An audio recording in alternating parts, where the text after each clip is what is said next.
Recording. Great. Well, welcome everyone. We're so excited you're here. I'm Kara Malenfant. I am on ACRL staff. I've been on staff for about 16 years, and I'm currently serving as ACRL's interim executive director. And we are really, really excited to have you here as part of ACRL's leadership team. You are part of this leadership class, and your group work of your different membership groups are going to be happening throughout the year. Typically, the leadership team does meet twice at the ACRL Leadership Council. We tend to hold those in January and in June, whether it's in person or virtually. But that being said, work happens year round, right? It doesn't happen just in January and June. And probably you've already starting to think about getting things going with your groups. And we want you to be engaged in a healthy, productive way. And we want you to be the kind of leader who makes other members of your groups feel really welcome and feel like they're doing meaningful work too. So we know that together we can work to contribute to ACRL's success. Today, we're going to talk for about 30 minutes or so, Lauren Carlton and I, and then we'll have about 30 minutes for open Q&A. So I'm going to give you some kind of background on ACRL itself. I think if we could go back one slide. ACRL is one division of ALA, and ALA is the legal entity. So there's one organization. In the eyes of the IRS, we're a 501c3, a nonprofit. So that means that we're a charitable and educational nonprofit for the public benefit. We're not considered a professional association or a trade association. What does that mean? Having that IRS designation puts a limit on the amount of lobbying and the amount of political activity. So that means for ALA, for ACRL, for all of you, for all of the groups, we can't have what's termed political speech. So we can't be endorsing or opposing candidates for public office. We can't be organizing boycotts, and we really shouldn't be making defamatory remarks about others. So these are guidelines given by the IRS, and we don't want to be the ones that would jeopardize that status for ALA. So if you have any doubts about that, be in touch. I'm happy to help you navigate that. Like all nonprofits, ALA can only engage in a limited amount of lobbying, but ALA can advocate for all sorts of issues like library funding. And I hope that you're all getting some of those alerts and seeing some of the kinds of things that are bubbling up in Congress right now with building libraries infrastructure and LSTA funding and so on and so forth. Let's take a little peek at the financial relationship between ALA and ACRL. So I want to point out that ACRL's budget is self-sustaining. So it's a little different from a library and a university or a library and a college where you would go to your the dean or the provost or the vice president or whatever and say, here's what we would like to have for our budget for the next year. And then it would be granted to you. And that would come from, endowments or tuition dollars, that kind of thing. It's a little different in a nonprofit. So ACRL doesn't receive a budget from ALA. We're not receiving financial support from ALA. In fact, ACRL is responsible for generating its own revenue.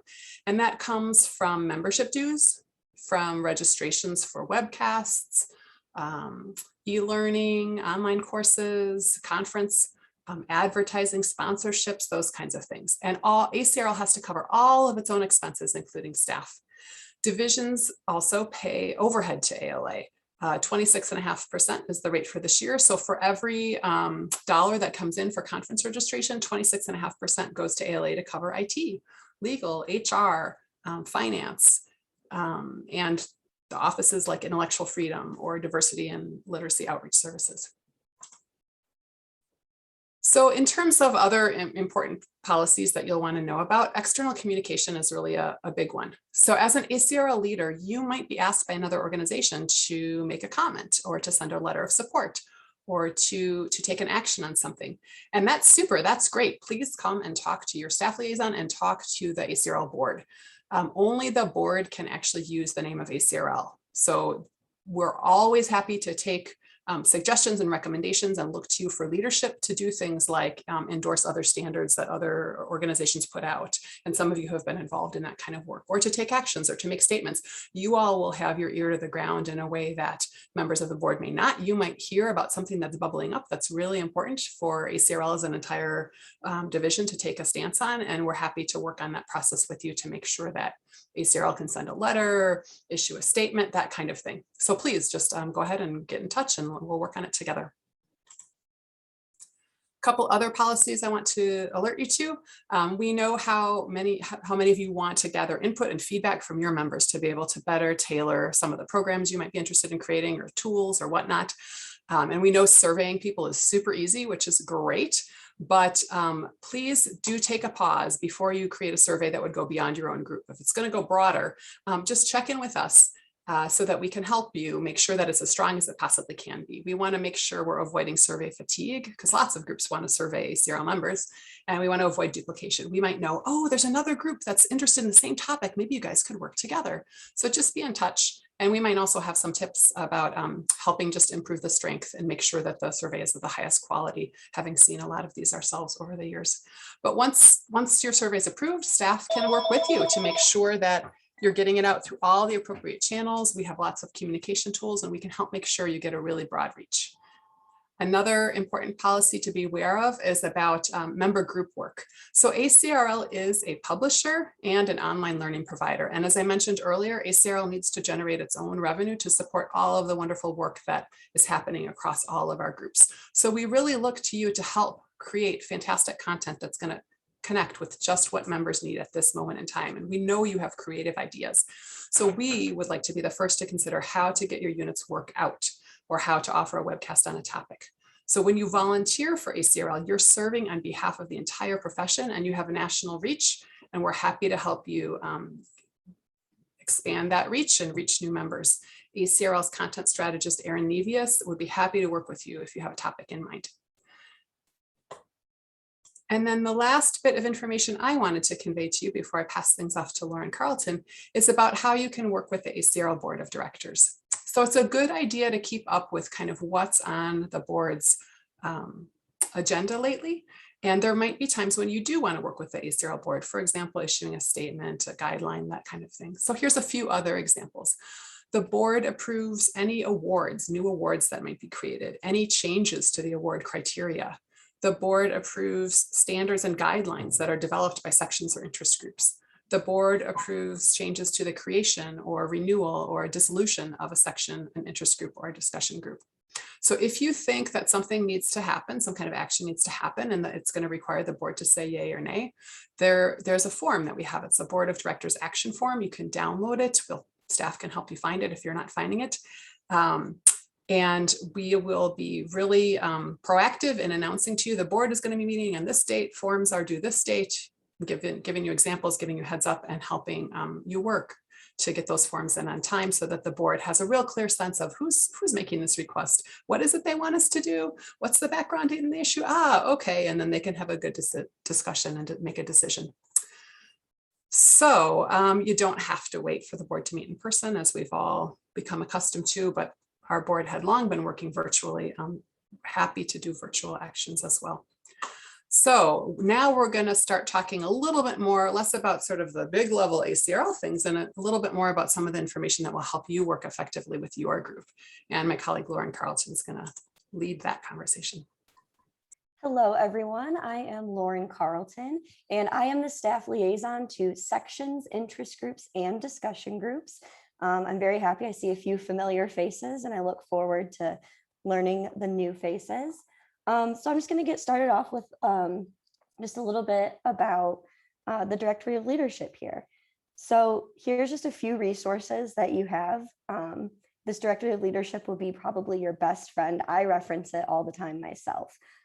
This Directory of Leadership provides contact information for all the members of your membership groups. So all of your section committees and discussion groups, all of the division level discussion groups, and interest groups as well. Specific contact information is only visible to ACRL members to protect your privacy.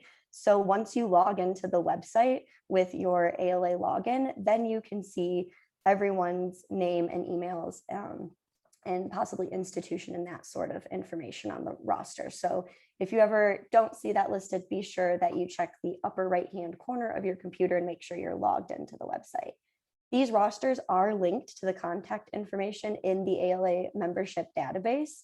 So please encourage all of your group members and remind yourselves to keep your ALA membership record up to date. Whatever way you have your name listed, your institution or phone number, email, that kind of stuff listed, that's the type of information that will appear here.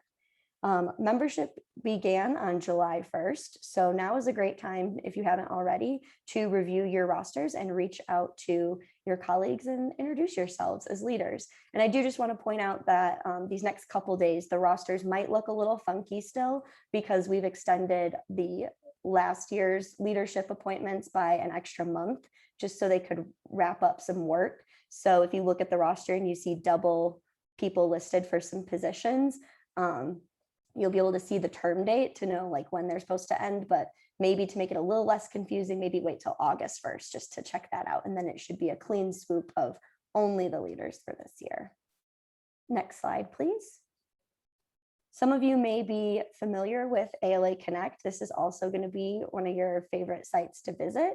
Connect is where your committee and group work can take place. This is a great place to store documents such as agendas, minutes, or reports for future committee members.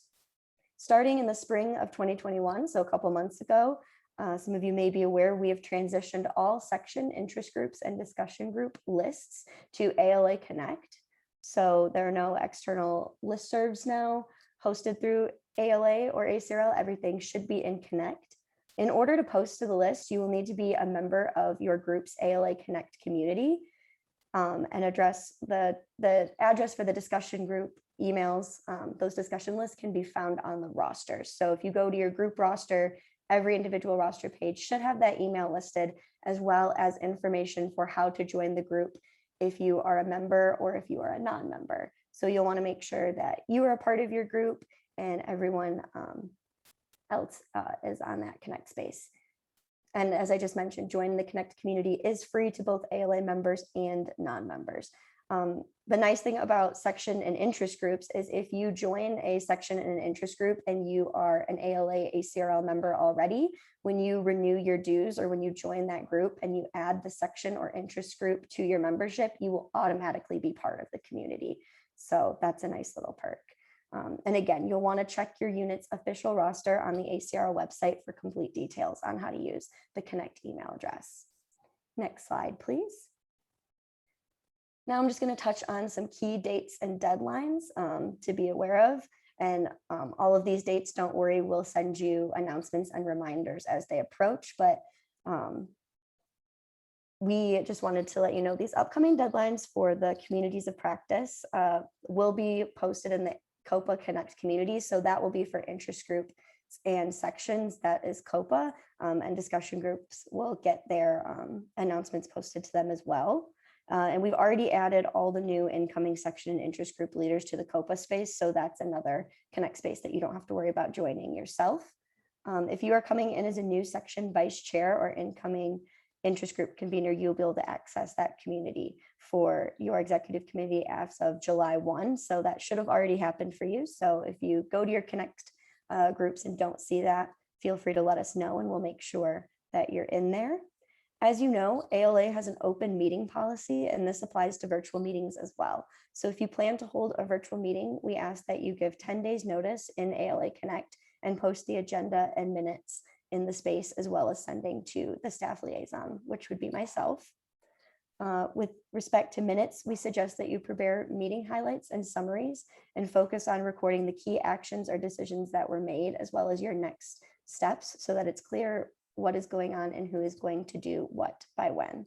The outgoing chair will be responsible for completing the Plan for Excellence implementation reports, which are due in July of each year. There'll be a little bit more on that later. Next slide, please.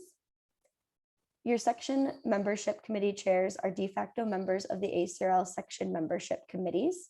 Each month, ACRL staff upload your most recent membership statistics and list of new, reinstated, renewing, and dropped members into the ACRL section membership committee's ALA Connect space. And I do want to note that there's a little bit of a delay with those now, as we're still obtaining membership figures from ALA, but I think that they are updated through the spring at least. So there might be a couple months missing right now, but don't worry, we'll get those up as soon as we have them.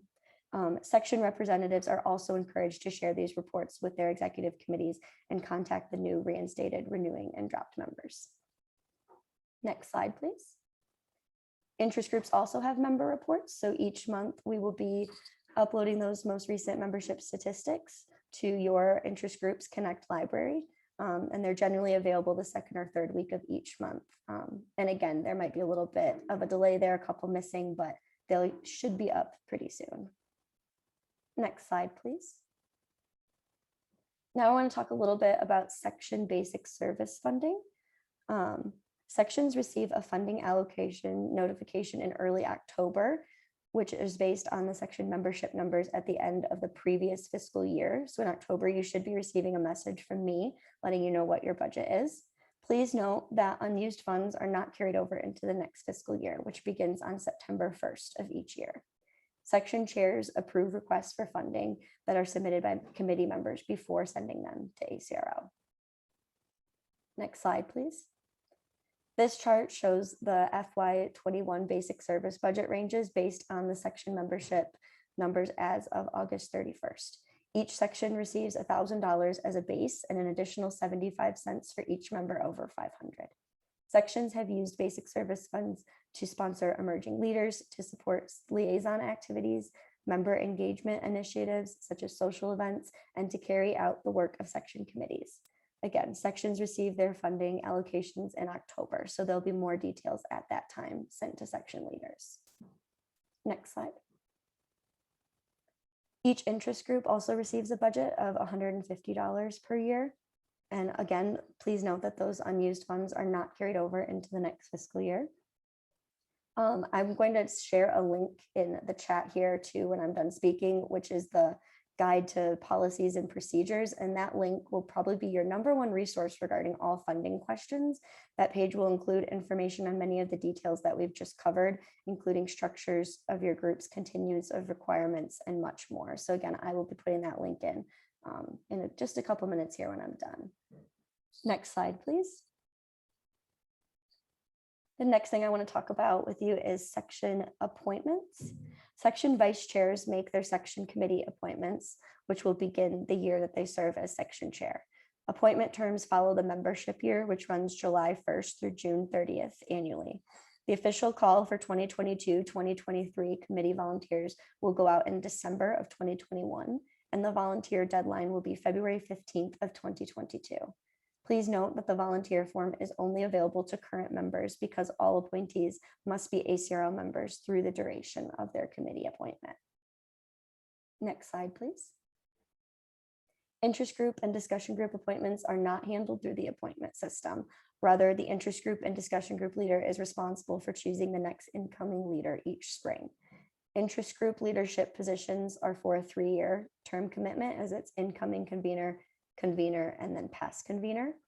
Interest groups must submit a board action every 3 years to state whether they are renewing or choosing to sunset the interest group. Discussion groups just need 1 leadership position each year, which is just the convener. This person can serve multiple terms. There are no membership rosters for discussion groups, but anyone is welcome to join the Connect space for each discussion group in order to participate in the listserv functionality and receive meeting updates. Next slide, please. Every section is assigned a board liaison who serves as a point of contact for questions and advice based on the board members' knowledge of ACRL's mission, policies, and procedures and strategic goals. Board liaisons are assigned by the incoming president each June, so be sure to check your section's executive committee roster next month to see who your board liaison is. Next slide, please.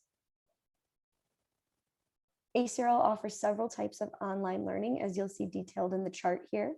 Every year, there's an open call for proposals for e-learning topics, so please contact ACRL Manager of Professional Development, Margot Conahan, if you have ideas. We encourage your unit to submit a proposal for an e-learning webcast, so staff take care of scheduling and logistics for these events. ACRL sections, interest groups, and discussion groups are also welcome to develop content for online discussion forums, which are less formal than e-learning sessions. ACRL offers Zoom to host larger virtual forums. For online forums, you will be responsible for the logistics and content of the event, and ACRL staff will work with you to publicize it. All discussion forums are archived and available to members on the ACRL website. To schedule an online meeting discussion form, just submit a request in the ACRL virtual meeting LibCal. Next slide, please. LibGuides are also another great resource that we offer for sections, interest groups, and discussion groups. It's a free service for our membership, thanks to the generous support of SpringShare. LibGuides should not replace ALA Connect, but they can be a great tool for publishing toolkits, FAQs, and building bibliographies. So again, you can contact me, the staff liaison, for more information on how to access those. Next slide.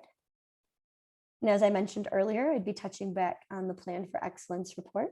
So each year, sections and interest groups get an opportunity to tell the board about all of their section accomplishments by submitting a Plan for Excellence report. Section chairs and interest group conveners are responsible for submitting their unit's report at the end of their term as chair. Discussion groups are not required to submit a report, but are welcome to do so. The ACRL board uses your reports to assess our collaborative progress, and the ACRL Plan for Excellence will be reading them in preparation for their strategic planning and discussions. The deadline to submit the report comes in July of each year after the ALA annual conference, in order to allow you to include any projects completed at the conference. Next slide. For the upcoming 2021-2022 cycle, ALA is holding the 2022 annual conference in Washington, D.C. As you may have heard, ALA's midwinter event is being replaced by a new event called LibLearnX, which is currently being rolled out. There's more information on that at alaliblearnx.org, but presentations and proposals are due in mid-August, and there will not be space available for CoPA business meetings at this event. So in the past, you may have met at midwinter to have some business meetings. Those will not be held during LibLearnX time this year. The next opportunity for your groups to meet in person, while it is not required, is at annual conference. If you are interested in meeting face-to-face, ACRL staff will contact you in the fall. Next slide, please. ACRL groups are encouraged to hold virtual meetings throughout the year. Your only requirement is that you must meet at least once per year. And again, it is not required that one meeting is in person. It is welcome to be virtual or in person. You are welcome to use your own Zoom account or another meeting platform for committee and business meetings. You may also request the use of ACRL's virtual meeting software if needed. To comply with the ALA open meeting policy, please make sure to post your agenda 2 weeks before the meeting on ALA Connect.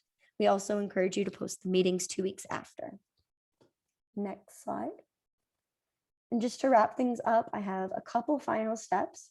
First thing is to make sure that your personal ALA Connect profile is up to date.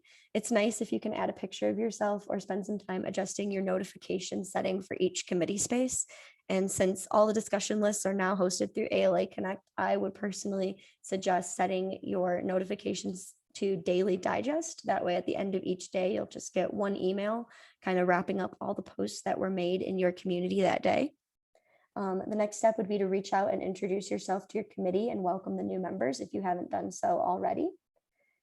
Talk to the outgoing chair or convener to familiarize yourself with the work of the group. And finally, read over the Plan for Excellence implementation report and start thinking about what your unit will focus on in the coming year. Some of you have already asked for access to last year's report, but if you need a copy of that, please feel free to reach out to me and I can send it over. And as far as the report for this year, it was due July 23rd. So the current chairs and past chairs should already have taken care of that. So you will not need to worry about that until next July. Next slide. I know that was a lot of information and we jumped around a little bit. So please let me know if you have any questions. I already see some in the chat, so let me take a peek here.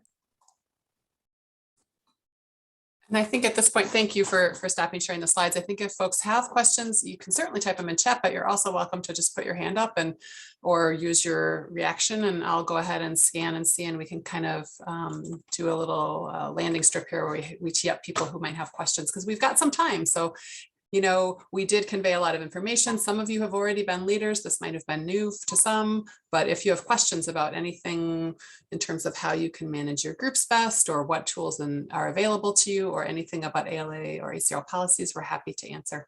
First, I see Robin and then Brian. Yes, thank you. Robin Brown, Chair of CJCLS. My membership chair has not received membership reports for quite a long time. Are they going to continue? are they going to start receiving them? Yes, I want to thank Mary Jane for updating. I thought we had them through the spring, but it looks like we only have the membership statistics right now through February of 2021. So we should be catching up on that soon. And as soon as they become available, they will be sent out. Okay, so Right. they are coming. To the best of our knowledge, yes. And Samantha's saying that your section hasn't either. Right. It's a function of how the ALA membership database works, some backlog that's happening for the ALA membership team and the connection between the membership database and IT, as I understand it. So they're working to smooth things over, but there has been a delay. It's affecting all groups within ALA. Okay, thank you. So I saw Brian, and then after Brian, we'll go to Chelsea and Joanna. So yeah, my question was about, well, now I have another question just to my original one. The membership, so we should, I mean, going forward, we should receive those monthly. Is that, I mean, I understand there was a hiatus because of COVID and whatnot, but. I see Mary Jane has her hand up, and Mary Jane Petrowski is our associate director. And I think she's got probably the hot off the press information that Lauren and I are only hearing about tangentially. So Mary Jane, take it away. So, one of the big effects of the whole COVID pandemic was that it ALA membership sort of delayed sending out renewal notices to members, and they really paused that for about 6 months. And so our membership statistics are really dependent upon the ALA membership and the ALA accounting office actually posting, dues transactions. And so without really getting down in the weeds so much, for a variety of reasons, ALA is still catching up with accounting and processing membership dues. And so we have a section membership committee, and all of your section membership chairs are members of that committee. So we work closely with that group, and we push the reports, the membership reports out as soon as we get them, but we really are dependent upon ALA for that data. And in addition to your membership, the high level membership reports, we will also send you lists, your membership committee chairs, lists of your new members, your reinstated members, your lapsing members, so that your membership committees can reach out and communicate with those different groups. So if you ever need membership statistics, you can certainly contact your membership chair, and that person will have the most recent information that we're able to provide. But when those come out, we really try to process those and upload them within days. Okay, can I ask my other question, or is that fine? Sure, go for it. We've got enough time. Yeah. Okay, with regard to external communication, was that just in response to like taking a stand on an issue, or, I mean, are we talking about any type of external communication? We're not supposed to use our ACRL office title. So like it's speaking out on behalf of, right? So like sending a letter to another association saying, we oppose this thing you did, or so it's issuing this.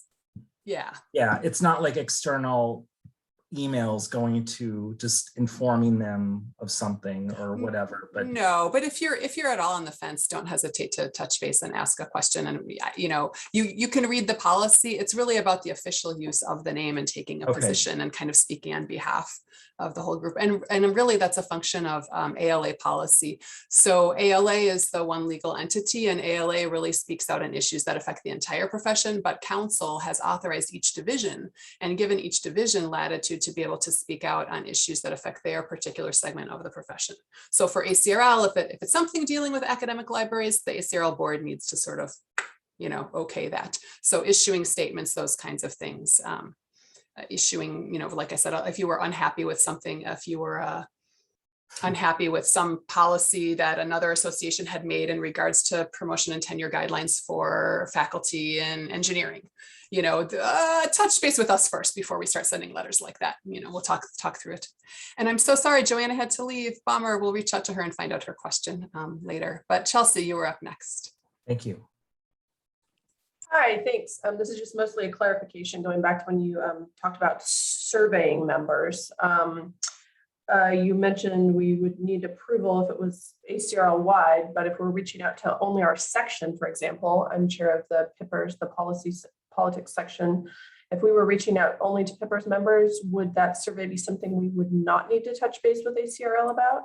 Yeah, if you're just going to survey your membership and you're really keeping it in your group to better serve your members, to come up with new whatever it is you would want to understand about your own membership, that's fine. It's if you're doing something kind of broader where you want to understand something about the profession, or you want to understand something a little broader, that we would ask you just to touch base and make sure that somebody else isn't doing a very similar survey, or that we can't sort of combine forces or help you improve it. I mean, if you want to run it past us, we're happy to take a peek. But we really ask that you be sure to do that, and if we're going to be surveying beyond your own membership group. Great. So just a section-wide, like professional development opportunity questionnaire about that would be, we could just throw that out. To the best of my knowledge, yes, but I'm going to ask my colleagues who've been doing this longer than I am to back me up. Did I get that right, Lauren? Did I get that right, Mary Jane? That's always been my understanding, yes? I'm seeing a nodding head, Mary Jane. Yep, nodding heads. Good. I interpreted our policy correctly. Thanks for asking, Chelsea. Okay, thank you. I see a couple of questions in chat. I see something from Carla May Crickendale saying, I'm a new vice chair. Is membership information available to me or only to my chair? Is that information emailed or posted in Connect? So Lauren, and Mary Jane, am I understanding correctly that really the membership information about your section membership goes to the section membership committee, which is made up of the membership committee chairs from each section?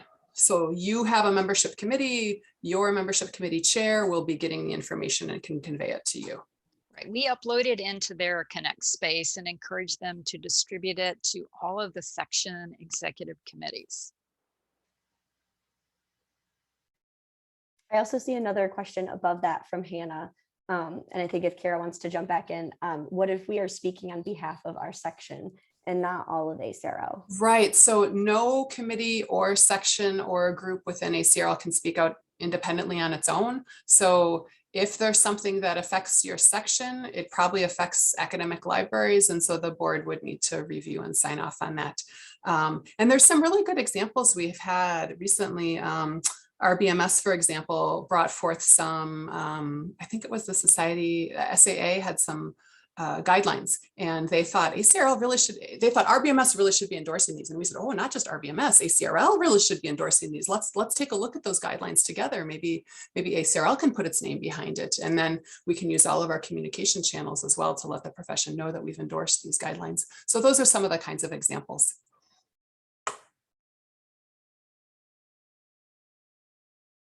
I see Samantha Harlow asking Lauren if she could share the link to the slides. And I think the answer is going to be yes. Once we have the recording ready, you could probably also share a PDF of the slides too. Is that what you were planning? Yes, it should be posted to the CoPA Connect space and also the interest group leader and discussion group leader space once it's ready, hopefully a day or two from now. I also am going to put a link in the chat, as I promised earlier, to the guides to policies and procedures, the link about funding when I was talking about section and interest group budgets. That link has pretty much all the information you would need about what and how you can spend your budgets. I am scrolling through to see if other people have either used the reactions to raise their hand or if they've turned on their videos to raise their hand. You're welcome to unmute yourself as well, and just, we're a small enough group. I think if people have burning questions, chime in.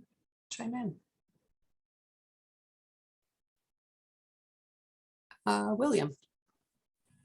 So I believe that Lauren said no CoPA meetings at the new LibLearnX discussion groups as well. Okay, annual only, if we want to do face-to-face.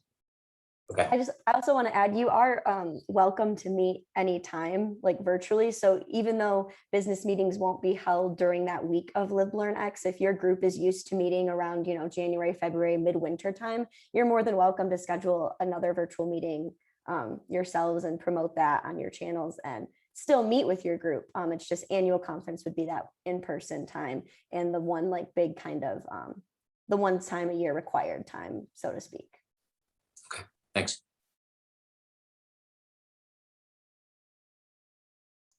I also thought I would chime in. I remember when we were doing introductions, I can't remember exactly who said that they were interested in just hearing a little bit more about the differences between a discussion group and an interest group. So I just thought I would briefly pop in on that. Basically, discussion and interest groups, they both have a discussion list hosted through ACRL Connect. They both have options to meet.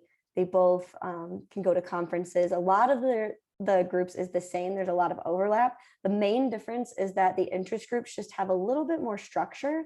So they're required to have 3 leaders each year, an incoming convener, a convener, and a past convener, where discussion groups are only required to have 1 convener or co-convener, and they can serve multiple years in a row as a discussion group. As an interest group, you kind of need a new person to step in each year. You can't serve as an incoming convener and a convener like 2 years in a row and not have an incoming convener.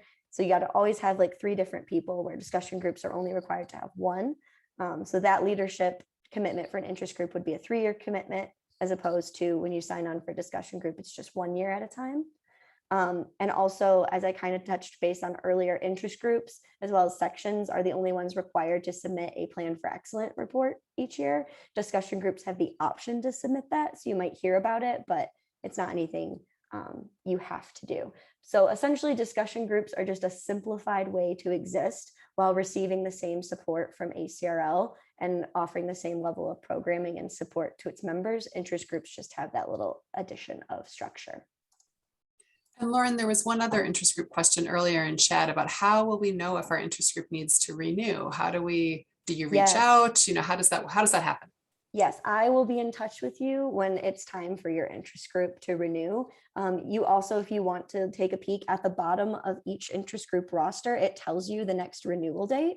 It'll say like your group renewed at annual conference of 2020. So now you don't need to renew until 2023, but you can look there if you want a heads up. But otherwise, I get in touch with you a couple months before annual, and it's a simple board document that you fill out just saying, yes, like we've been doing stuff, we want to continue, or actually low involvement, I think it's time to disband or maybe transition into a discussion group. So there's always that option. Or sometimes we need to change our name. That's not really what we're about anymore. That worked 3 years ago, but our focus has changed or our charge has changed. So those kinds of amendments can be made then too.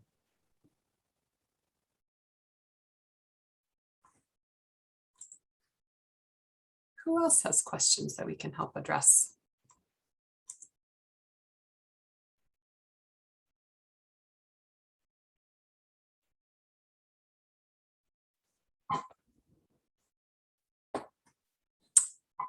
Who else has tips? Some of you are more seasoned leaders. If you could give your peer colleagues here who are leaders who might be newer, if you had a bit of advice to give them, taking on the role for the first time of a convener or of a chair, what's one tip you might suggest to them? Ooh, Brian, you've got a hand up. Start early with recruiting committee members. Yeah, and call in all the favors for, like, maybe you served as a committee member for a past chair, and now, just start that process early. Great, thank you. Shemaine, I see your hand is up. Yes, it's a question. So And did I get your name right? I was guessing. Sorry if I yes, bungled it. you did. Okay, good. You get the gold star this morning or this afternoon, depending on where you are in the world. With the community of practice, I've been seeing the emails that come in, and I'm still trying to understand the relationship between the community of practice and then what we do as section leadership, as an incoming vice president for a section, and then what the community of practice practice does and overlap. So clarification. So Lauren, can you explain when we use the term community of practice, what does that mean? Okay, so this is how I understand it, and I might bounce back to Kara or Mary Jane to help me out here. But the communities of practice is the sections and the interest groups make up CoPA, communities of practice. And they're kind of together and they are their own committee, and there's a representative. I'm messing this up. There is a Mary Jane's going to help us out here. I'm going to try to stumble. You're right, though. Communities of practice are larger than just sections or just interest groups. It's a bigger and all-encompassing term, but Mary Jane can illuminate how we got there and what we mean. Okay, here's the quick background. I would say back at the turn of the century, we had a very active communities of practice, and we would invite all of the section chairs to attend a meeting after leadership council, and the board would come, and it was a chance for all the section leaders to give input to the board, share, advice, talk about what they were doing. And when we created interest groups, we developed this umbrella term called communities of practice, and we folded them into the assembly. And we also added discussion groups into that mix. So it's all of our units that represent a community of practice, and it's a lot of groups. But this group, which you're a member of, hasn't really met for any number of years, but we still use that term to refer collectively to these different types of groups. And so you have a discussion, I'm not going to say list, but you've got a discussion space in ALA Connect where you can communicate. And I suppose if this group ever did want to meet virtually, we've been keeping track of who would chair that group. But it hasn't really formally convened or met for, oh my gosh, I would say the last maybe 10 years. So I can see why you would have questions.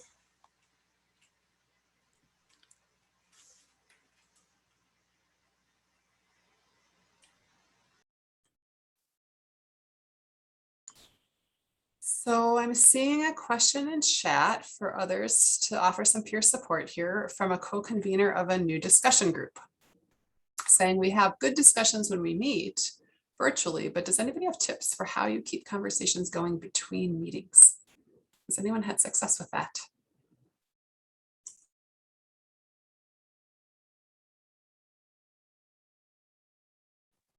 I can pop in with my suggestion from what I've just kind of seen working with discussion groups.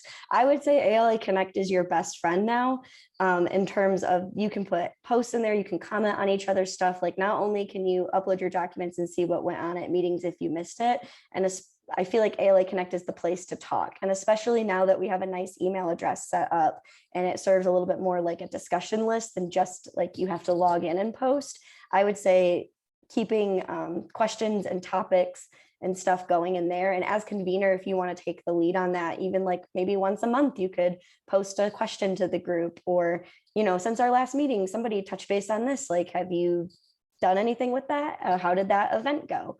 So I would just say keeping the posts in there, keeping the comments going. That space really is like, once you get in there and get used to it, it's actually really nice for having those kind of sidebar conversations on a virtual platform without having all these separate emails that maybe not everybody is a part of, like a chain email.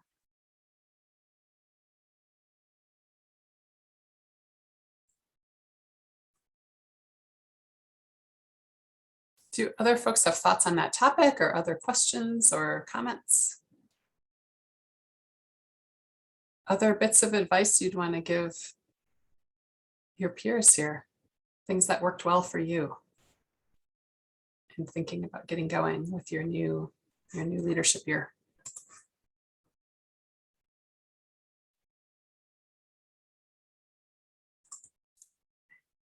This is Kimberly, and pardon me, I think maybe this is a special case, but as the previous co-convener of the Library Marketing and Outreach Interest Group, That group really thrived well on Facebook. Actually, there's over 5,000 members there, and probably a dozen posts every single day. So I think that because that community is more plugged into like social media, for instance, because the nature of the work that marketing librarians do. So Connect might work for some groups, but maybe having like Twitter chats or things like that, depending on kind of what the group is like and what the needs are.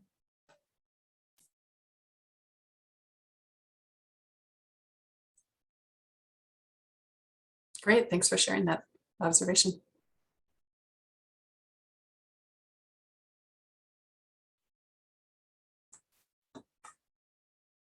Well, we're happy to stick around if other things have come to mind. I see Samantha, you've got your hand up. Yeah, I just had a comment. So I'm the vice chair of EBSS. And I just wanted to make the comment in response to Shimen's question, where I feel like a lot of the discussions I've had, also in my role as chair of our EDI task force, have been people kind of wonder what's going on throughout the organization. And I feel like there's a lot of disconnected work being done. So I know I, for one, would be open to people using this group in a more interactive way, but I don't know, what others are thinking about that. But it would be nice to keep each other informed about some of the work we're up to, or especially if folks have questions or want, some of the questions that have come up here. I'd like to think that throughout the year, people might, post a question to the group, and we would chime in to provide support.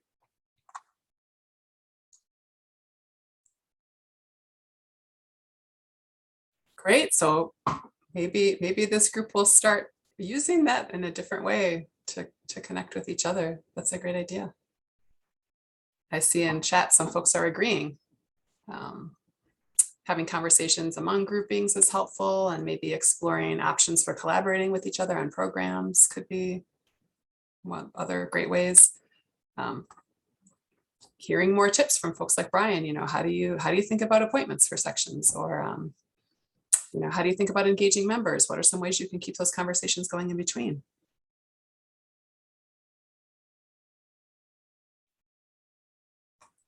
I just wanted to say I pasted the link to the CoPA Connect community space.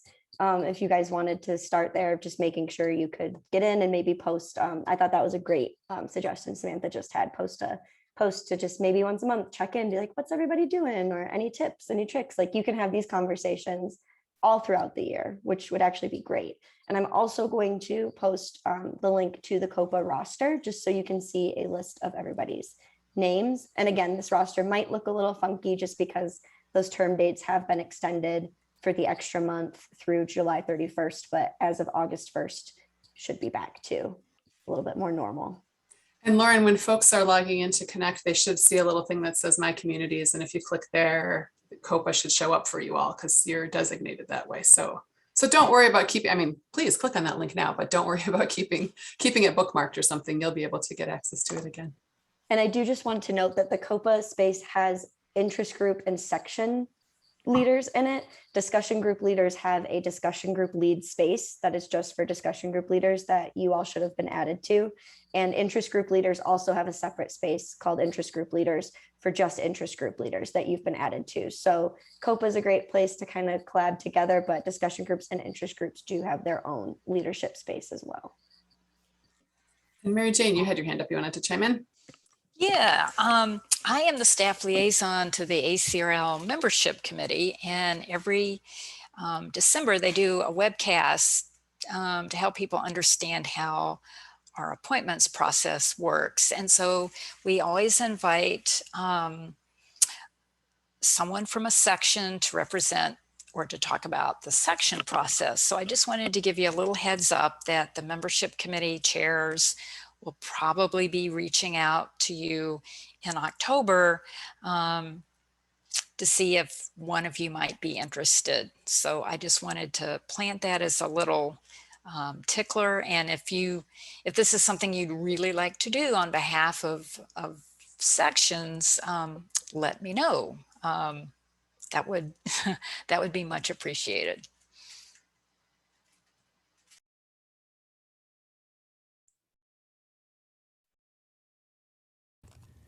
I'm going to chime in as someone on the chair of the membership committee. We will be reaching out in late September, early October. We had a little bit of difficulty getting section people to participate last year, as Mary Jane mentioned.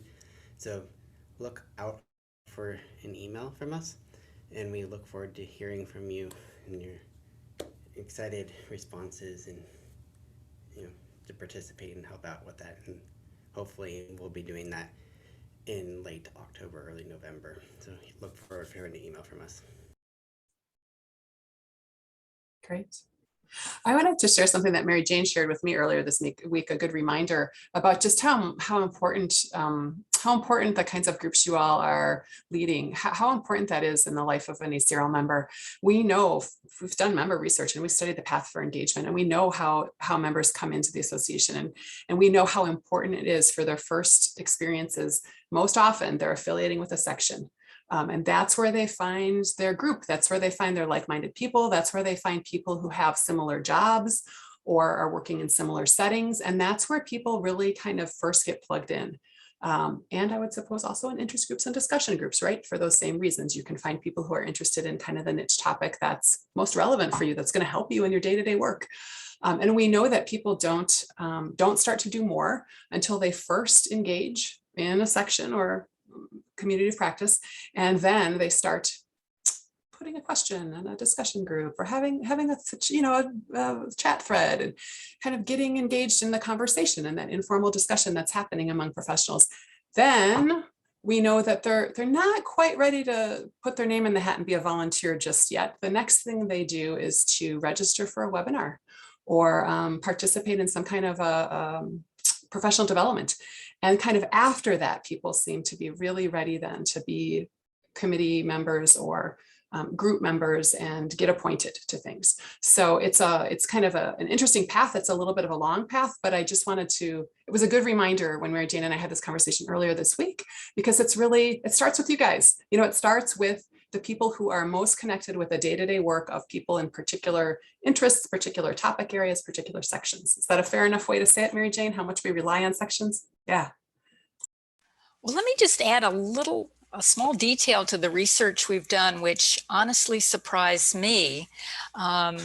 We followed up some of that research with doing focus groups, and what we learned is that, when someone joins or first affiliates with your section or your interest group, the next thing they want to do is not necessarily volunteer for a committee, because the perception is that when you put yourself out there and volunteer, people feel like they're putting themselves in a place of judgment, and they don't really have the confidence to do that a lot of times immediately after becoming a member. So you might want to look at the list of people who attended some of your online discussion forums or some of your webcasts, because those might be new members who might be on the cusp of being ready and needing to be, encouraged to volunteer.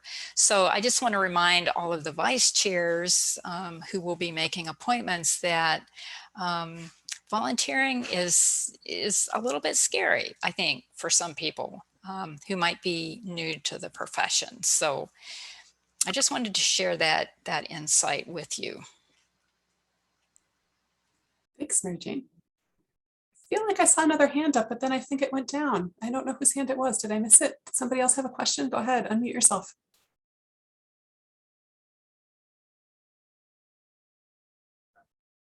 No? Maybe it was a figment of my imagination.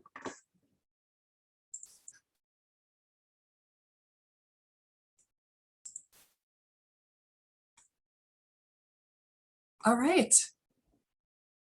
Well, if no one else has a question, or if there's nothing, if anybody else has some last word, speak now. This is your chance.